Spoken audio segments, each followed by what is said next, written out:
পারা 22। দয়াময় মেহেরবান আল্লাহর নামে। হে নবী পত্নীগণ, তোমাদের মধ্যে যে কেউ আল্লাহ ও তার রসুলের আনুগত্য করবে ও সৎকর্মে অংশ নেবে, আমি তাকে 2 বার পুরস্কৃত করব। আমি তার জন্যে পরকালে উত্তম উপকরণের ব্যবস্থা করে রেখেছি। হে নবী পত্নীগণ, যদি সত্যিকারের আল্লাহ সচেতন হয়ে থাকো, তবে তোমরা সাধারণ নারীদের মতো নাও। অতএব পরপুরুষের সাথে কোমল কণ্ঠে আকর্ষণীয় ভঙ্গিতে এমনভাবে কথা বলো না যাতে রুগ্ন চিন্তার মানুষ প্রলুব্ধ হয়। প্রয়োজনীয় ন্যায়সঙ্গত কথা সোজাসুজি বলবে। তোমরা নিজ ঘরে অবস্থান করো, অবিদ্যাক্রান্ত যুগের নারীদের মতো নিজেদের প্রদর্শনী করে বেড়াবে না। তোমরা নামাজ কায়েম করবে, যাকাত আদায় করবে এবং আল্লাহ ও তার রসুলের আনুগত্য করবে।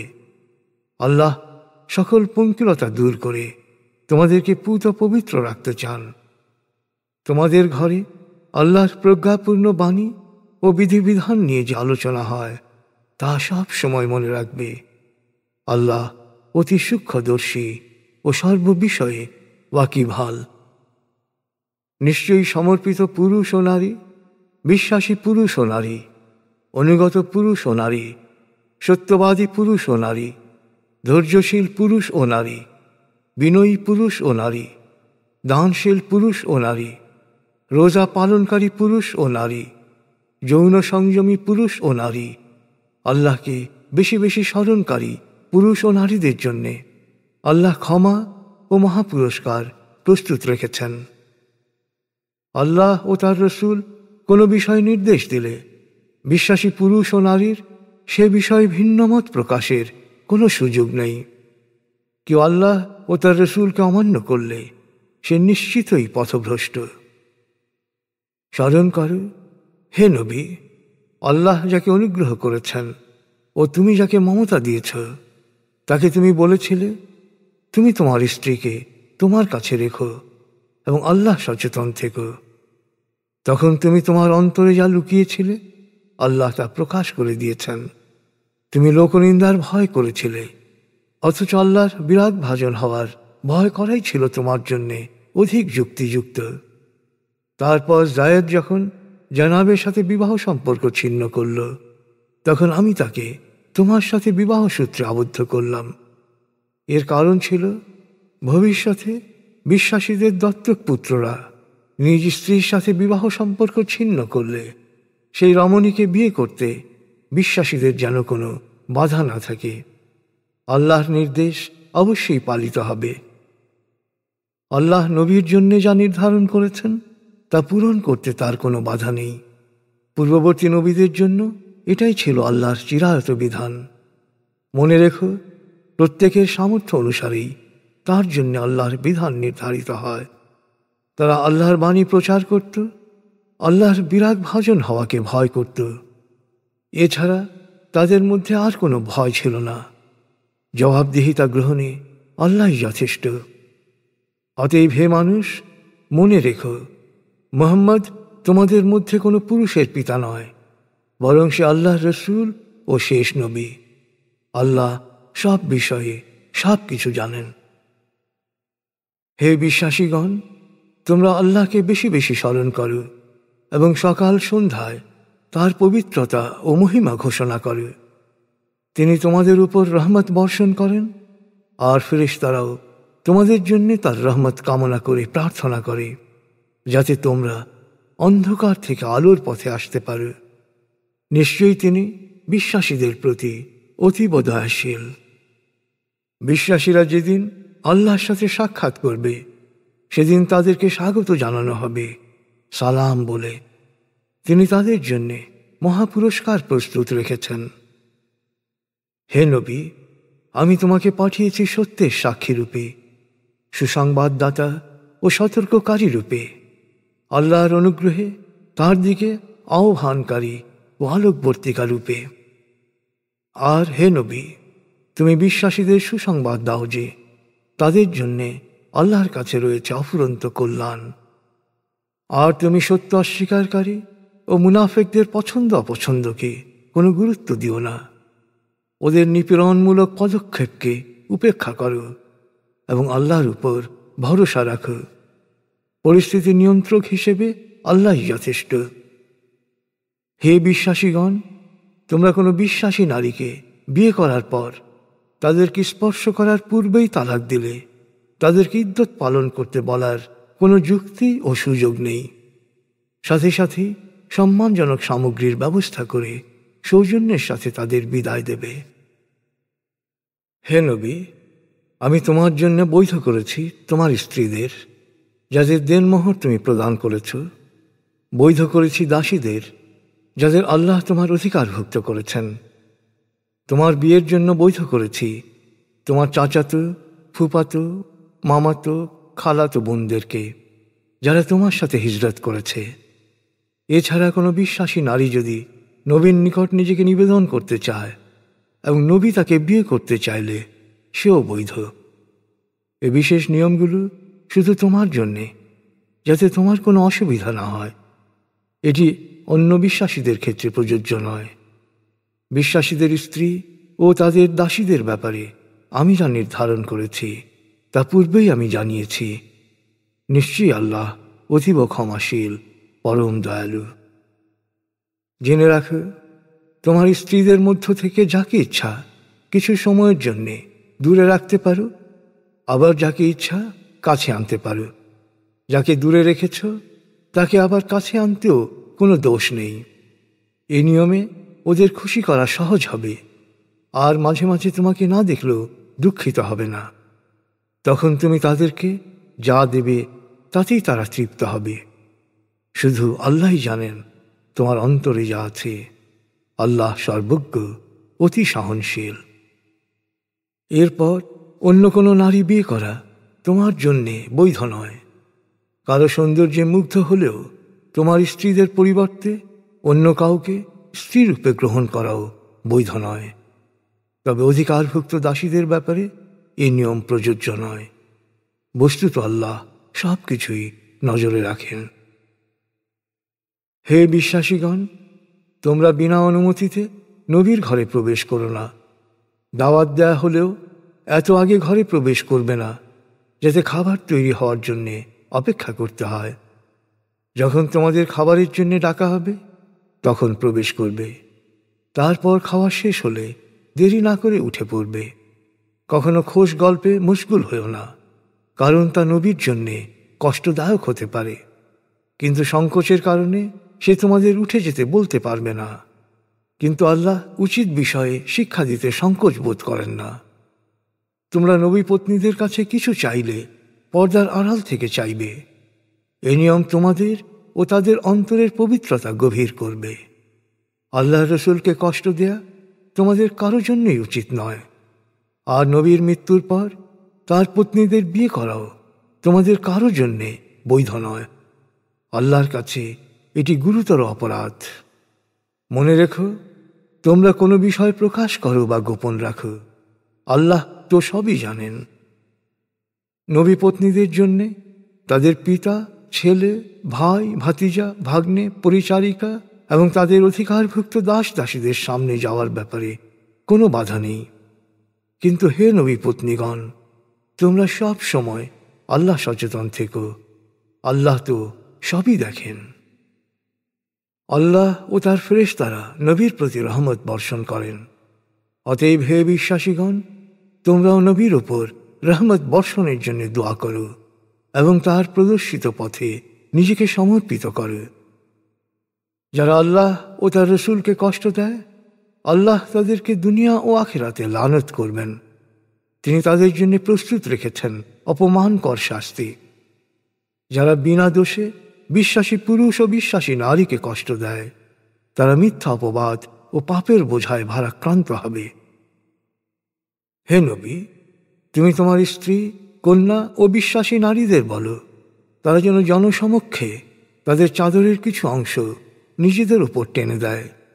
এতে তাদের শালীন মহিলা হিসেবে চিনতে সুবিধা হবে এবং কেউ উত্ত্যক্ত করবে না। আল্লাহ অতীব ক্ষমাশীল, পরম দয়ালু। মুনাফেক, রুগ্নমনা ও মিথ্যা গুজব রটনাকারীরা শহরে বিশৃঙ্খলা সৃষ্টির কাজ থেকে বিরত না হলে আমি ওদের ওপর তোমাকে কর্তৃত্ব প্রদান করব। তারপর হে নবী, খুব অল্প সময় ওরা এই নগরে তোমার প্রতিবেশী হিসেবে থাকতে পারবে। অভিশপ্ত অবস্থায় ওদের যেখানেই পাওয়া যাবে পাকড়াও ও বিনাশ করা হবে। পূর্ববর্তী প্রজন্মের যারা এ ধরনের পাপাচারে লিপ্ত হয়েছে তাদের ব্যাপারেও এই ছিল আল্লাহর নিয়ম। আল্লাহর নিয়মে তুমি কোনো ব্যতিক্রম পাবে না। লোকজন কিয়ামত নিয়ে তোমাকে প্রশ্ন করছে, ওদের বলো, কখন কিয়ামত হবে এই জ্ঞান তো শুধু আল্লাহরই রয়েছে। তুমি কি করে জানবে? হয়তো সময় কাছে এসে গেছে। আল্লাহ সত্য অস্বীকারীদের তার রহমত থেকে চিরবঞ্চিত করেছেন এবং ওদের জন্য প্রস্তুত রেখেছেন জাহান্নামের অগ্নিকুণ্ড। সেখানে ওরা থাকবে চিরকাল। সেখানে ওরা কোনো পৃষ্ঠপোষক বা সাহায্যকারী পাবে না। যেদিন সত্য অস্বীকারীদের মুখমণ্ডল আগুনে ওলট পালট করে ঝলসানো হবে, সেদিন ওরা আর্তনাদ করে বলবে, হায়, আমরা যদি আল্লাহ ও তার রসুলের কথা শুনতাম তাহলে এই পরিণতি থেকে রক্ষা পেতাম। তখন ওরা আর্জি জানাবে, হে আমাদের প্রতিপালক, আমরা আমাদের নেতা ও ক্ষমতাবানদের কথা শুনেছিলাম, তারাই আমাদের পথভ্রষ্ট করেছে।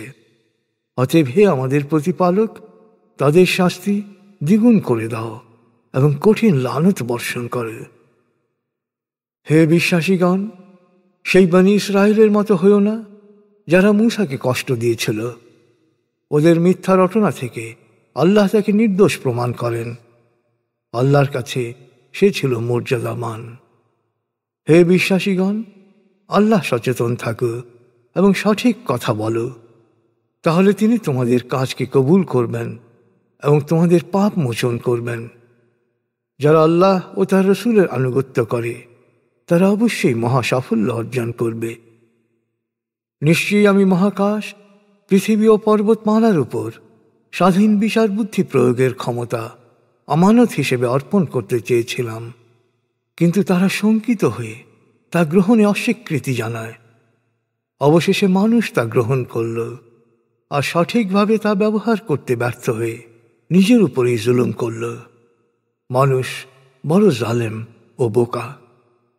এই জুলুম ও বোকামির জন্যে আল্লাহ মুনাফিক পুরুষ ও নারী এবং শরিককারী পুরুষ ও নারীকে শাস্তি দেবেন এবং বিশ্বাসী পুরুষ ও নারীকে ক্ষমা করবেন।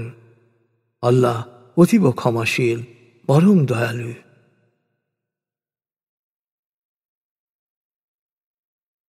34 সূরা সাবা, রুকু 6, আয়াত 54, মাক্কি। দয়াময় মেহেরবান আল্লাহর নামে। সকল প্রশংসা আল্লাহর, যিনি মহাকাশ ও পৃথিবীর সবকিছুর মালিক, আর আখিরাতেও সকল প্রশংসাই তার। তিনি প্রজ্ঞাময়, সব বিষয়ে ওয়াকিবহাল। তিনি জানেন জমিনে যা প্রবেশ করে, জানেন জমিন থেকে যা বেরিয়ে আসে। তিনি জানেন যা কিছু আকাশ থেকে অবতীর্ণ হয়, জানেন যা কিছু আকাশে উঠে যায়। তিনি পরম দয়ালু, অতীব ক্ষমাশীল।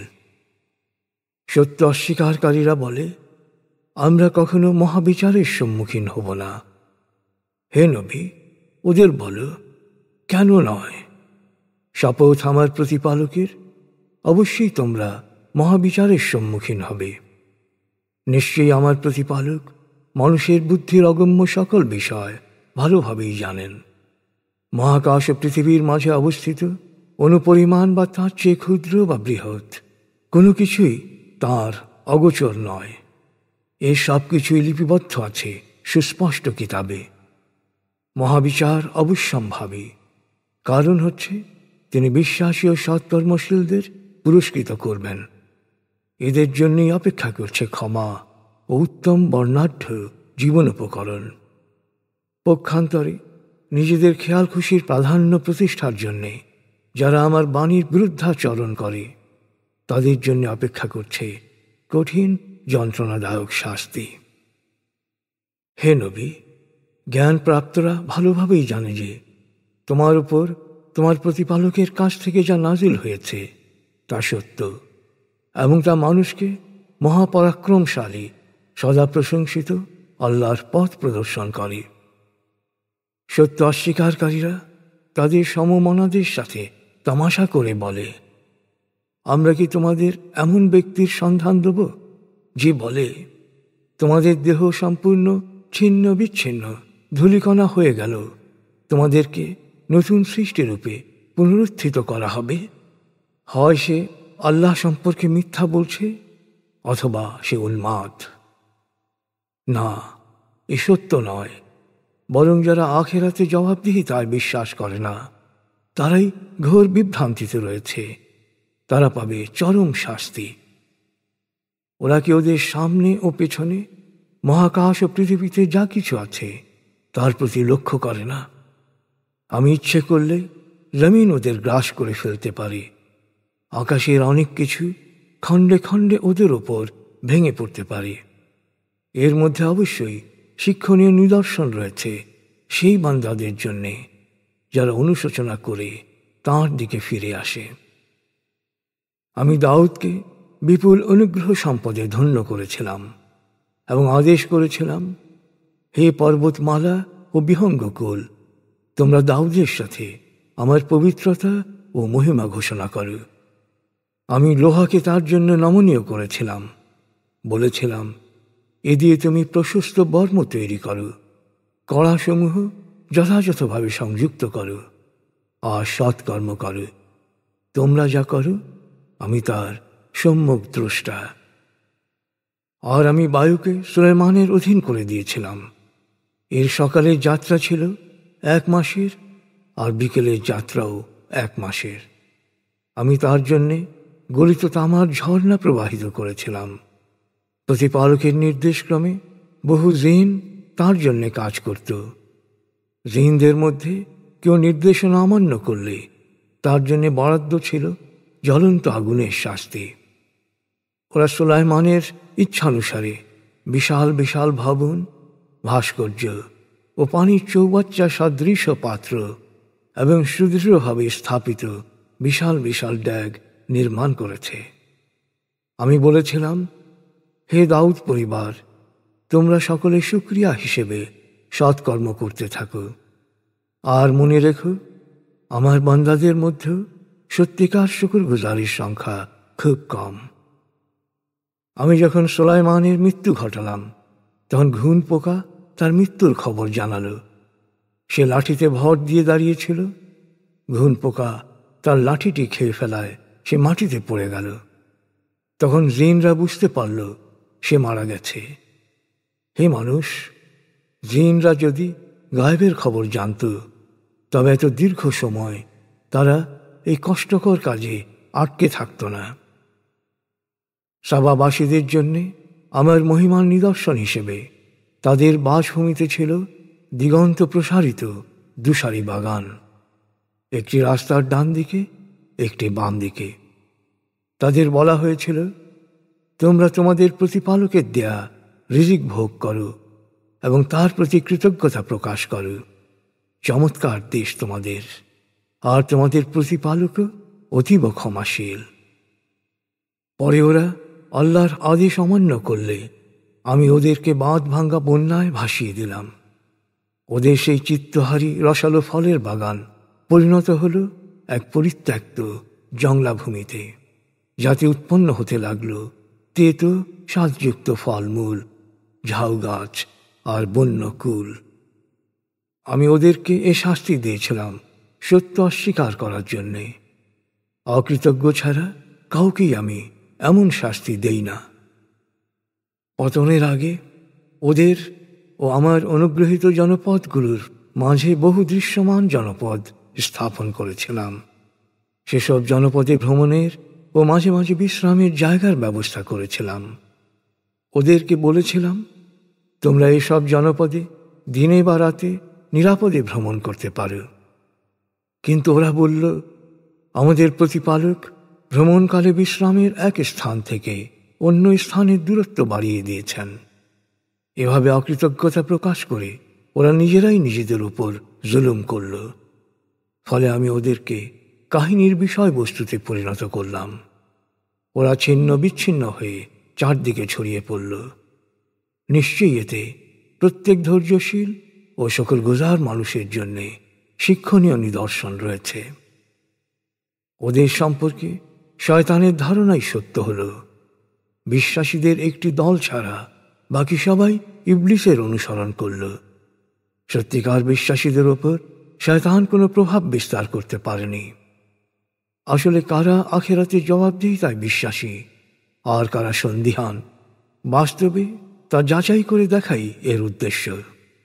এজন্যই সহজাত বিচার বুদ্ধি প্রয়োগে অনিচ্ছুক মানুষকে প্রলুব্ধ করার ক্ষমতা শয়তানকে দেয়া হয়েছে। তোমার প্রতিপালক সব বিষয়ে সজাগ দৃষ্টি রাখেন। হে নবী, এই শরিককারীদের বলো, আল্লাহর পরিবর্তে আর যাদেরকে তোমরা উপাস্য মনে করে ডাকো, মহাকাশ ও পৃথিবীর কোনো কিছুর ওপর অনুপরিমাণ ক্ষমতাও তাদের নেই, না তিল পরিমাণ কোনো জিনিসের উপর তাদের মালিকানা রয়েছে। আর কোনো বিষয় আল্লাহ তাদের কাউকে সাহায্যকারী হিসেবে রাখেননি। আল্লাহর পূর্বানুমতি ছাড়া সেদিন কারো সুপারিশ ফলপ্রসূ হবে না। কিয়ামতের আতঙ্ক থেকে যখন তাদের অন্তর্মুক্ত হবে, তখন পুনরুত্থিতরা পরস্পরকে জিজ্ঞেস করবে, তোমাদের প্রতিপালক কি আদেশ দিয়েছেন? জবাবে তারা বলবে, যা সত্য তাই তিনি বলেছেন, তিনি সমুন্নত সুমহান। হে নবী, ওদের জিজ্ঞেস করো, মহাকাশ ও পৃথিবী থেকে কে তোমাদের রিজিক সরবরাহ করেন? বলো, আল্লাহ।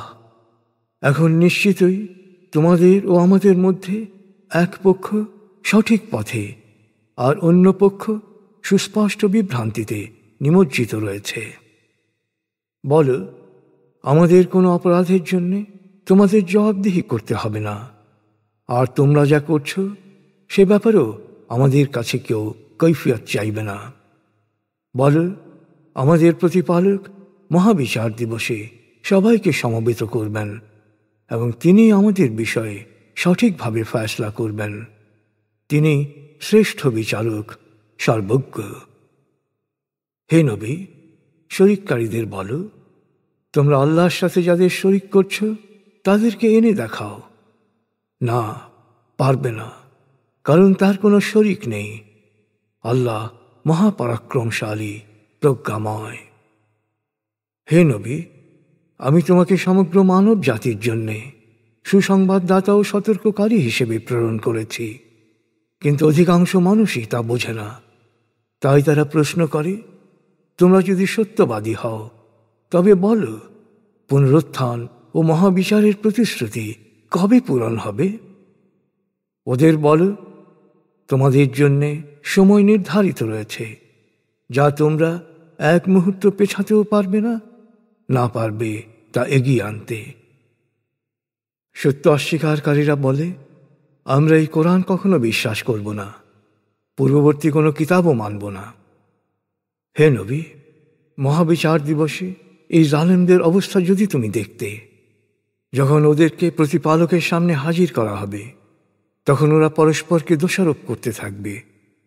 দুনিয়ায় যারা অপেক্ষাকৃত দুর্বল ছিল, তারা ক্ষমতাদর্পীদের বলবে, তোমরা বাধা না দিলে আমরা অবশ্যই বিশ্বাসে স্থাপন করতাম। ক্ষমতাদর্পীরা তখন দুর্বলদের জবাব দেবে, আমরা কি তোমাদের জোর করে সৎপথ অনুসরণ করা থেকে বিরত রেখেছিলাম? আসলে তোমরা নিজেরাই অপরাধী। দুর্বলেরা তখন ক্ষমতাদর্পীদের বলবে, জোর করনি তা ঠিক, কিন্তু দিনরাত তোমরা আল্লাহর বাণীর বিরুদ্ধে মিথ্যা যুক্তি দিয়ে বোঝাতে, যাতে আমরা এক আল্লাহকে না মানি এবং তার শরিকদের উপাসনা করি। আসলে যখন ওরা ওদের জন্য অপেক্ষমান শাস্তিকে দেখতে পাবে, তখন ওরা অনুতাপ প্রকাশেরও সুযোগ পাবে না। সত্য অস্বীকারীদের গলায় শিকল পরিয়ে দেয়া হবে, ওরা ওদের কৃতকর্মের পূর্ণ ফল ভোগ করবে। যখনই কোনো জনপদে আমি সতর্ককারী প্রেরণ করেছি, তখনই সেই জনপদের ভোগ বিলাসে নিমজ্জিতরা বলেছে, আমরা তোমাকে তোমার বাণী সহ প্রত্যাখ্যান করছি। তারা আরও বলেছে, আমরা তোমার চেয়ে ধন ও জনে সমৃদ্ধ, আমাদের শাস্তি ভোগের কোনো প্রশ্নই ওঠে না। হে নবী, বল, আমার প্রতিপালক যাকে ইচ্ছা রিজিক বাড়িয়ে দেন, যার ইচ্ছা রিজিক সীমিত করেন, কিন্তু অধিকাংশ মানুষই আল্লাহর নিয়ম বোঝে না। হে মানুষ, তোমার অর্থবিত্ত ও সন্তান সন্ততির সংখ্যা আমার কাছে তোমাদের মর্যাদা বাড়াবে না, কিন্তু যারা বিশ্বাস স্থাপন করবে এবং সৎকর্ম করবে তারা বহুগুণ পুরস্কৃত হবে। বেহেশতের বিশাল বিশাল ভবন হবে তাদের আবাস। পক্ষান্তরে যারা আমার বাণীর বিরুদ্ধাচরণ করবে তারা জাহান্নামে কঠিন শাস্তি ভোগ করবে।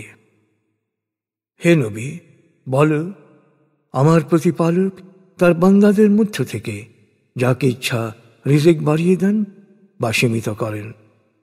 তোমরা অন্যের জন্য যা কিছু ব্যয় করবে তিনি তার প্রতিদান দেবেন। তিনি শ্রেষ্ঠ রিজিক দাতা।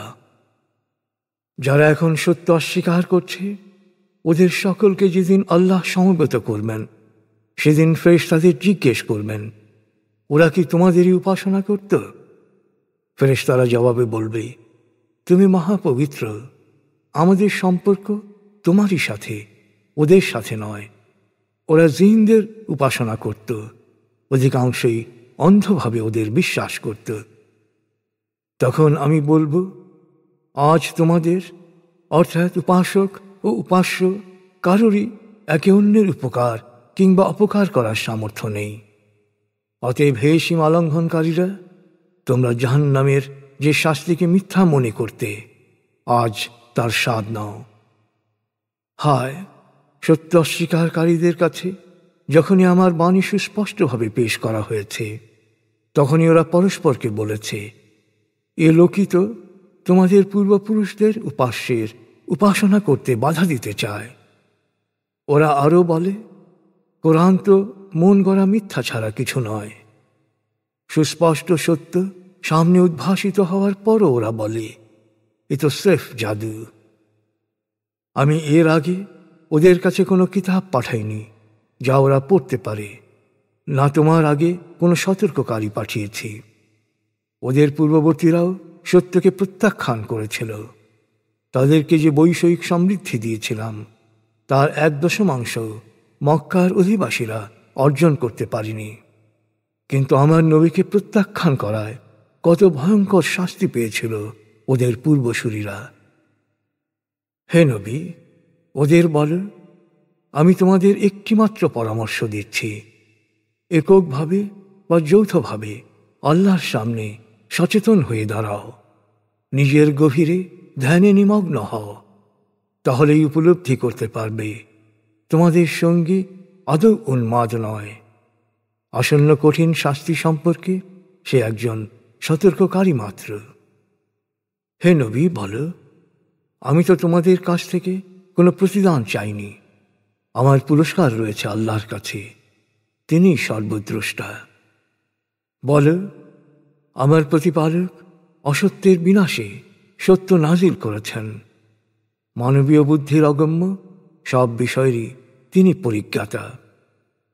হে নবী, বলো, সত্য সমাগত হয়েছে, অসত্য এখন বিলীন হতে বাধ্য, কারণ অসত্য নতুন কিছু সৃজন করতে পারে না, না পারে পেছনের কিছু ফিরিয়ে আনতে। হে নবী, বলো, আমি পথভ্রষ্ট হলে তা হবে আমারই ভুলের কারণে, এর পরিণাম আমাকেই ভোগ করতে হবে। আর যদি আমি সৎ পথে থাকি তা হবে আমার প্রতিপালকের ওহী অনুসরণের কারণে। তিনি সব শোনেন এবং খুব কাছেই আছেন। মহাবিচার দিবসে সত্য অস্বীকারীদের অবস্থা যদি তুমি দেখতে, ওদের অবস্থা হবে আতঙ্কে কম্পমান, পালানোর কোনো পথ নেই, কঠোর বেষ্টনীতে আবদ্ধ। আর্তনাদ করে ওরা বলবে, আমরাও এখন সত্যে বিশ্বাস করি। কিন্তু তখন ওরা কিভাবে আশা করতে পারে মুক্তির? কারণ ওরা দুনিয়ায় সত্যকে প্রত্যাখ্যান করেছিল, আর যে সম্পর্কে ওদের কোনো জ্ঞান ছিল না সে আখিরাত সম্পর্কে ভিত্তিহীন বুলি আউড়ে উপহাস করত। ওদের এবং ওদের আকাঙ্ক্ষার মধ্যে তুলে দেওয়া হবে অলঙ্ঘনীয় দেয়াল। একইভাবে ওদের ভাবধারার অনুসারী পূর্ববর্তীদের জন্য থাকবে অলঙ্ঘনীয় দেয়াল, কারণ ওরাও ছিল এই বিভ্রান্তিকর সংশয় নিমজ্জিত।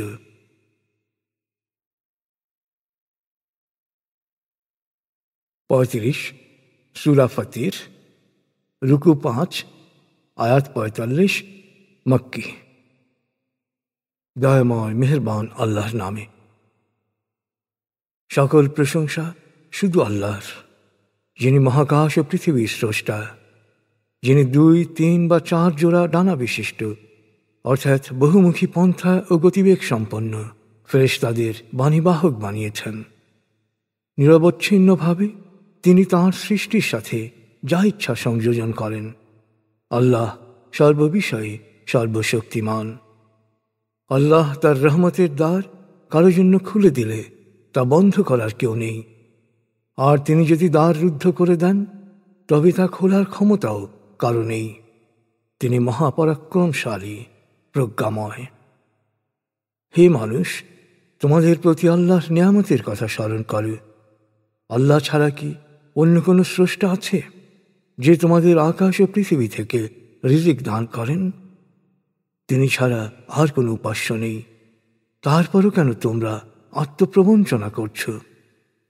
যদি এই আত্মপ্রবঞ্চকরা তোমাকে মিথ্যাবাদী বলে, তবে হে নবী, মনে রেখো, তোমার পূর্ববর্তী রসুলদেরও মিথ্যাবাদী বলা হয়েছিল। কারণ ভোগাসক্ত ও প্রবৃত্তির পূজারীরা কখনো স্বীকার করতে চায় না যে সব কিছুই শেষ পর্যন্ত আল্লাহর কাছে ফিরে যাবে।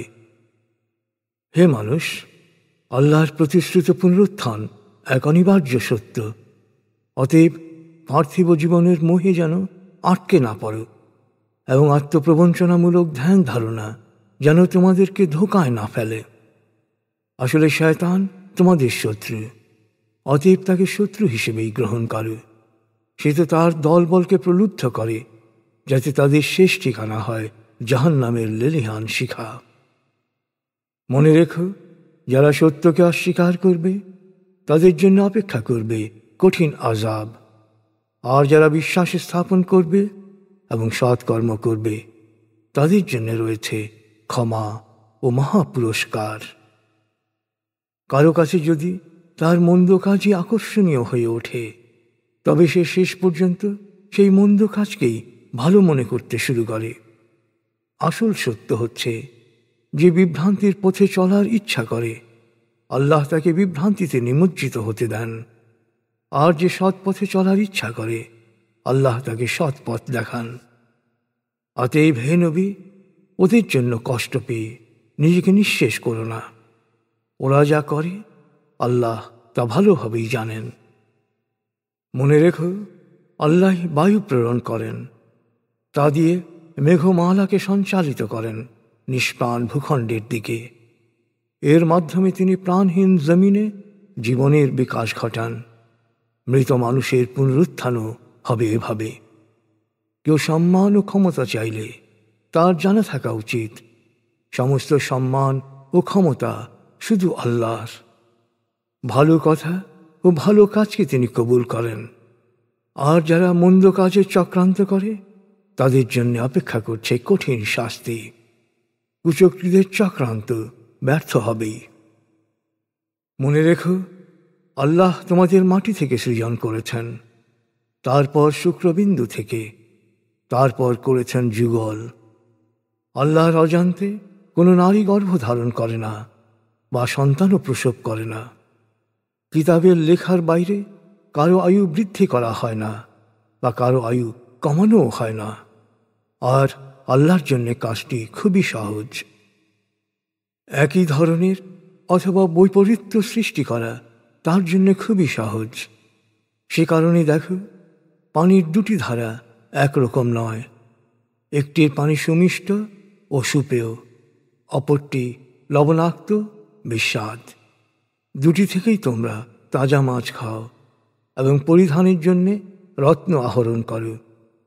আর তোমরা দেখো, উভয়ের বুক চিরেই নৌযান চলাচল করে, যাতে তোমরা তাঁর অনুগ্রহ সম্পদ অনুসন্ধান করতে পারো। তার প্রতি কৃতজ্ঞ হতে পারো। তিনি দিনকে ছোট করে রাতকে বড় করেন, আবার রাতকে ছোট করে দিনকে বড় করেন। তিনি সূর্য ও চন্দ্রকে করেছেন নিয়মাধীন, প্রত্যেকেই তাদের কক্ষপথে পরিক্রমণ করছে নির্দিষ্ট মেয়াদে। যিনি এসব করছেন তিনিই আল্লাহ, তোমাদের প্রতিপালক।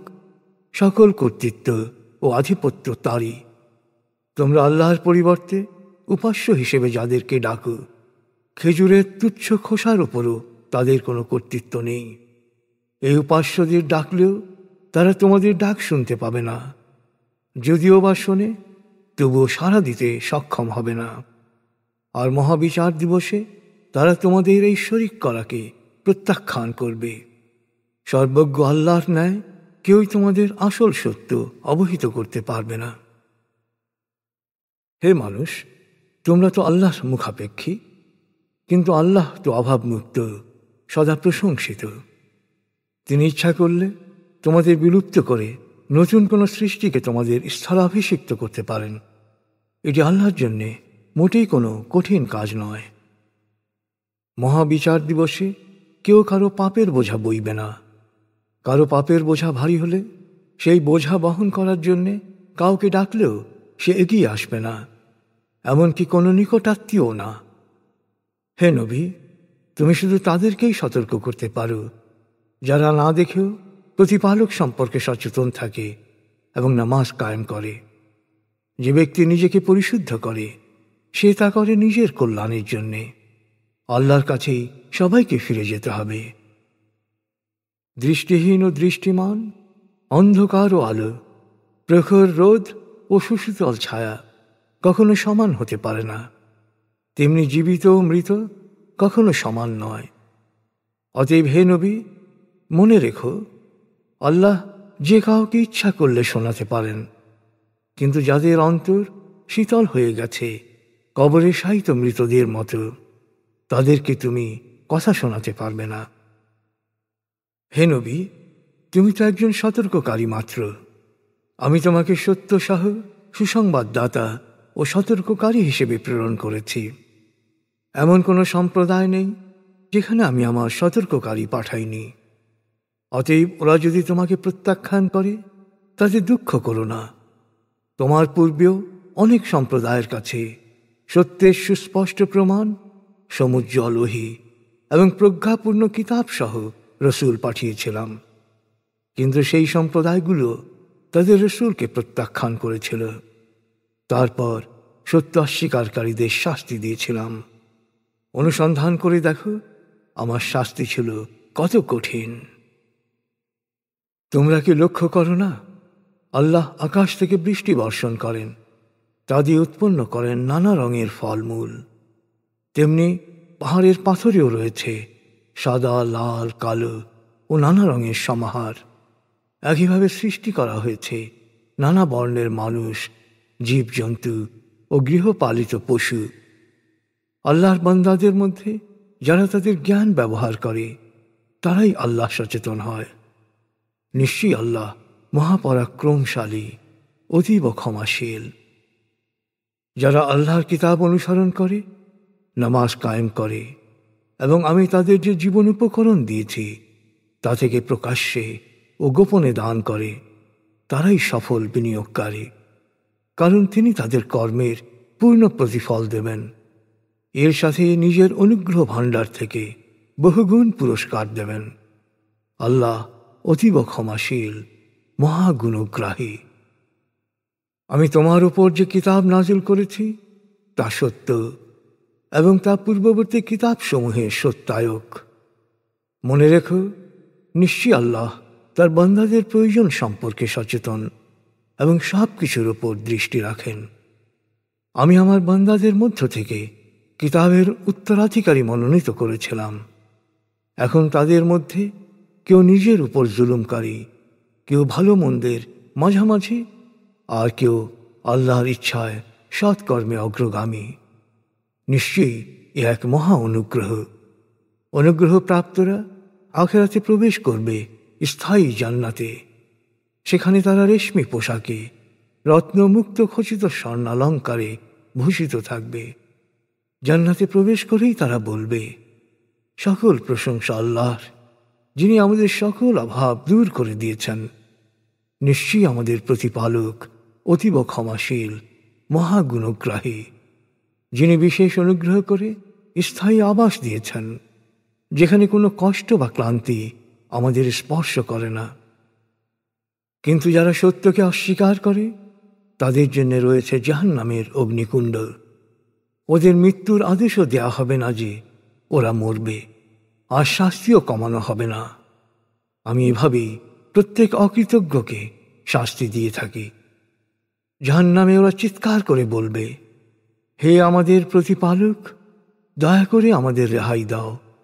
এখন থেকে আমরাও সৎকর্ম করব, আগের মতো ভুল আর করব না।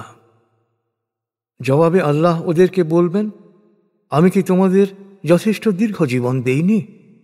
সতর্ক হতে চাইলে তখনই তো সতর্ক হতে পারতে। আর তোমাদের নিকট তো সতর্ককারীও এসেছিল, কিন্তু তার কথা তোমরা শোনোনি। এখন তোমাদের পাপাচারের শাস্তি ভোগ করো। এখানে দুরাচারীদের সাহায্য করার মতো কেউ নেই। মহাবিশ্বের সকল নিগূঢ় রহস্য, অদৃশ্য বাস্তবতা আল্লাহ জানেন। মানুষের অন্তরের সকল ভাবনা সম্পর্কেও তিনি সবিশেষ অবহিত। তিনিই তোমাদেরকে পৃথিবীতে তার প্রতিনিধি করেছেন। তাই কেউ সত্য অস্বীকার করলে তার অবাধ্যতার জন্যে সেই দায়ী হবে। সত্য অস্বীকারীদের অবাধ্যতা শুধু প্রতিপালকের অসন্তোষী বৃদ্ধি করে। অবাধ্যতা শুধু তাদের ক্ষতি বাড়াবে। হে নবী, ওদের জিজ্ঞেস করো, তোমরা আল্লাহর পরিবর্তে যাদের ডাকো সেসব উপাস্যদের কথা ভেবে দেখেছ কি? তারা পৃথিবীতে কোনো কিছু সৃষ্টি করে থাকলে তা আমাকে দেখাও। অথবা তোমরা কি দাবি করছো যে মহাকাশ পরিচালনায় তাদের কোনো অংশ আছে? আল্লাহ কি এমন কোনো কিতাব নাজিল করেছেন যার উপর নির্ভর করে তোমাদের ধারণার সপক্ষে কোনো প্রমাণ উপস্থিত করতে পারবে? না, তা পারবে না। সীমালঙ্ঘনকারীদের পারস্পরিক প্রতিশ্রুতি প্রবঞ্চনা ছাড়া কিছুই নয়। আল্লাহ মহাকাশ ও পৃথিবীকে ভারসাম্যপূর্ণ অবস্থায় সংরক্ষণ করেছেন, যাতে তা কক্ষচ্যুত না হয়। ওরা কক্ষচ্যুত হলে কে ওদেরকে সংরক্ষণ করবে? তিনি চিরসহনশীল, অতীব ক্ষমাশীল। সত্য অস্বীকারীরা প্রায়শই আল্লাহর নামে কঠিন শপথ করে বলত, তাদের কাছে যদি কোনো সতর্ককারী আসত তবে তারা অন্য যে কোনো সম্প্রদায়ের চেয়ে সৎ পথ অনুসরণে অগ্রগামী হতো। কিন্তু ওদের কাছে যখন সতর্ককারী এলো তখন ওদের সত্য বিমুখতাই বেড়ে গেল ওদের ঔদ্ধত্য ও চক্রান্ত। বাস্তবতা হচ্ছে, চক্রান্ত শেষ পর্যন্ত চক্রান্তকারীকেই ঘিরে ফেলে, চক্রান্তকারীরই সর্বনাশ করে। ওদের পূর্বসূরীদের পরিণতি যা ঘটেছিল, ওরা কি তার চেয়ে ভিন্ন কিছু প্রত্যাশা করতে পারে? আল্লাহর বিধানে তুমি কখনো কোনো পরিবর্তন দেখতে পাবে না। অবশ্যই আল্লাহর বিধানে তুমি কখনো কোনো বিচ্যুতি দেখতে পাবে না। ওরা কি পৃথিবীতে ভ্রমণ করে না এবং ওদের পূর্বসূরীদের পরিণাম কি হয়েছিল তা কি দেখে না? অথচ ওরা তো এদের চেয়েও ক্ষমতাদর্পী ছিল। ওরা কি লক্ষ্য করে না, মহাকাশ ও পৃথিবীর কোনো কিছুই আল্লাহর বিধানের বাইরে যেতে পারে না। তিনি সর্বজ্ঞ, সর্বশক্তিমান। মনে রেখো, আল্লাহ মানুষকে তার পাপের জন্যে ঘটনার সাথে সাথে শাস্তি দিলে পৃথিবীতে জীবন্ত কেউই রেহাই পেত না। কিন্তু তিনি প্রত্যেককেই নির্দিষ্ট মেয়াদ পর্যন্ত অবকাশ দিয়ে থাকেন। অতঃপর যখন মেয়াদ পূর্ণ হয় তখন প্রত্যেকেই বুঝতে পারে আল্লাহ তার বান্দাদের সব হিসাবই রেখেছেন। নিঃসন্দেহে তিনি সম্যক দ্রষ্টা।